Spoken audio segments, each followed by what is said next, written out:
The Land Rover Defender finally won me over.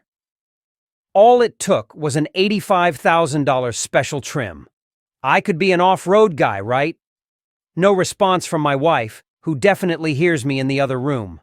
With more than 80,000 acres of unspoiled Florida wilderness at my doorstep, the idea of owning a Land Rover Defender and spending weekends on the trail appeals to my inner outdoorsman, the Outbound model specifically. The Outbound is essentially a long wheelbase 130 model with 2 rows instead of 3. It has a side-mounted ladder, an exterior storage box, and a massive cargo hold. Land Rover ditched the extra chairs for additional tie-down spots and a capacious flat rubberized load floor. If I were a real outdoorsman with things, I'd thoroughly enjoy how much room there is to work with. There's 43.7 cubic feet behind the second row, and a whopping 89.0 cubic feet if you fold the second row flat, as in the standard 130, and a 1,240-pound maximum payload capacity. The exterior storage box offers a titch of extra cargo too, although it's mostly for looks. You can maybe fit some tightly folded up ponchos in there. The rubberized mat is easy to rip out and hose off, and there's still a sunroof and AC vents behind the second row in case you want to take the pups on a trail ride. The side-mounted ladder folds down far enough that you can easily step onto it without pulling a groin, and the Goodyear Wrangler Duratrac all-terrain tires improve the roof carrying capacity by 150 pounds. It can now hold 370 pounds in motion instead of 220, and up to 661 pounds static. Those chunkier tires wrap around 20-inch wheels and make quick work of dirt trails. The ride quality barely takes a hit too, with Defender's standard air suspension gliding over bumps and rocks. Excellent suspension articulation means even deeper ruts are no match, and it fords streams like a horse. The 11.4 inches of ground clearance means it'll traverse nearly 3 feet of water. But be wary of this SUV's 17.6-foot length. It's huge. The departure angle drops from 40.0 degrees on the 110 model to just 28.5 degrees here, which makes it less than ideal on steeper grades.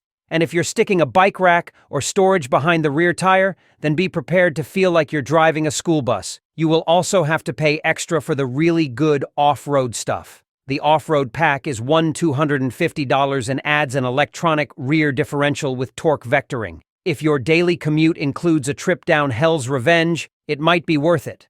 Otherwise, the Defender is plenty capable on its own.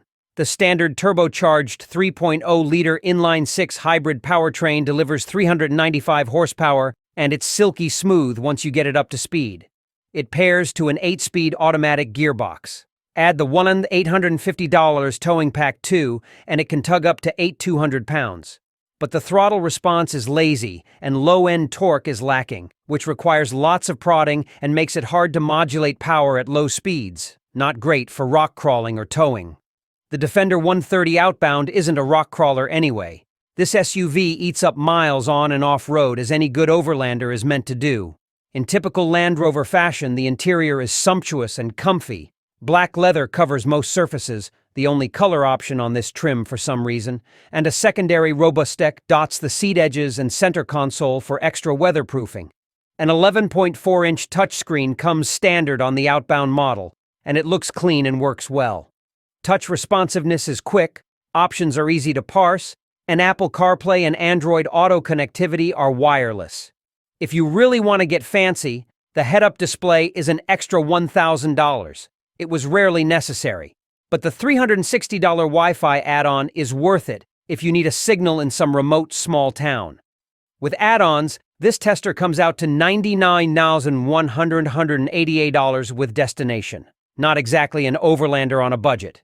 The base Outbound at least starts at $85,975, which means there's a healthy heaping of options on this particular car. That puts it closer to some of the overland-ready alternatives out there, like the Lexus GX550 Overtrail Pro 77,250 and the Toyota Land Cruiser First Edition 76,695. But you are paying a premium for the Land Rover badge. My wife would kill me if I brought home a $100,000 SUV, no matter how hard I try and convince her that it's the perfect vehicle for cruising deep into Florida's pine forests. But I could see how an avid outdoorsman with an overseas bank account would easily be won over by the kitted-out Defender. It looks cool. It's nice to drive. And it has just enough extra equipment to make the extra costs worth it. Not that the standard Defender isn't already capable and cool, but the outbound model takes it over the top.